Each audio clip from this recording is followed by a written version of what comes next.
पोहोचलेले आहेत। स्वतः माधुरीताई मिसाळ तिथल्या आमदार ह्या सकाळपासूनच पहाटेपासूनच ते तिथं प्रयत्न करतायत।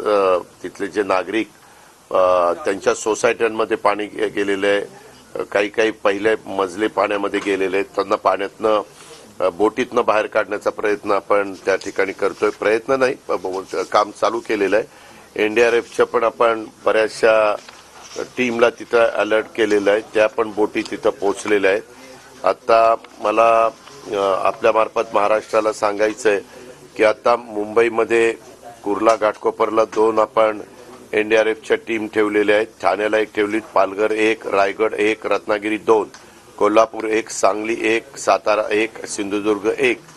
मुंबईमध्ये स्टँडअलोन 3 टीम आहेत, पुण्यामध्ये 3 आहेत, नागपूरला 1 आहे। अशा 18 स्टँडअलोन आणि तिथं ऍक्च्युअली ह्या टीम आपण ठेवलेल्या आहेत। तसंच एसडीआरएफच्या आपण ज्या टीम ठेवल्यात, गडचिरोलीला 1, नांदेडला 1 आणि भंडाऱ्याला 1 आणि नागपूरला 1 आणि धुळ्याला 2 अशा 6 टीम ह्या एसडीआरएफच्या त्या भागामध्ये आपण ठेवलेल्या आहेत।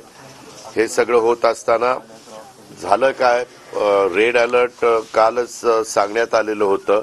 आज आम्ही पुणे पिंपरी चिंचवडच्या शाळांना सुट्ट्या दिलेल्या आहेत। जिथं मोठ्या प्रमाणावर पाऊस आहे त्या भोर, वेल्हा, मुळशी त्या भागातल्या पण शाळांना सुट्ट्या दिलेल्या आहेत।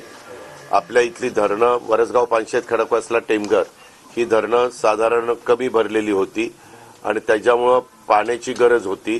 साधारण निम्मा काळच पुण्याला पाणी पुरेल अशा प्रकारची परिस्थिती होती। परंतु आपल्या इथलं 3.25 टीएमसीचंच धरण खडकवासल्याचं आहे।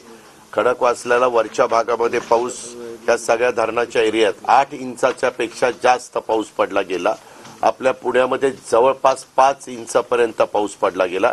114 आहे म्हणजे 5 इंचाला थोडं कमी, पण अंदाजे 5 इंचाच्या पर्यंत पाऊस पडला गेला।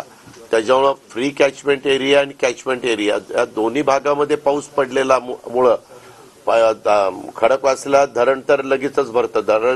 धरण आहे 1.25 टीएमसीचं, पाणी वरनं आलं जवळपास 3-3.5 टीएमसी तेवढं पाणी आल्यामुळं आपल्याला दरवाजे उघडावे लागले आणि जवळपास 45,000च्या पेक्षा जास्तीचा फ्लो आपण खडकवासल्याचा सोडलेला आहे। परंतु 45,000चा फ्लो सोडत असताना आम्ही एक गोष्ट कटाक्षाने केली की पहाटे सोडायचा निर्णय घेतला। रात्री सोडला असलं तर मोठ्या प्रमाणावर झोपेत असतानाच लोकांचे जिथं सखल भाग आपण त्याला म्हणतो त्या भागामध्ये पाणी शिरलं असतं, लोकांना खूप त्याचा त्रास झाला असता। त्याच्यामुळे पहाटे सोडल्यानंतर अजून आत्ताच्या घडीला पाणी बनगार्डनला पोहोचलंय, परंतु ह्याला पोहोचलेलं नाही, दौंडला पोहोचलेलं नाही। त्याला अजून काही तास लागणार आहे आणि मग नंतर ते उजनीमध्ये जाईल। परंतु बनगार्डनला पण तसं पाण्याचं ह्याला दौंडला पण पाणी तसं कमी क्युसेसनीच चाललेलं आहे। आम्ही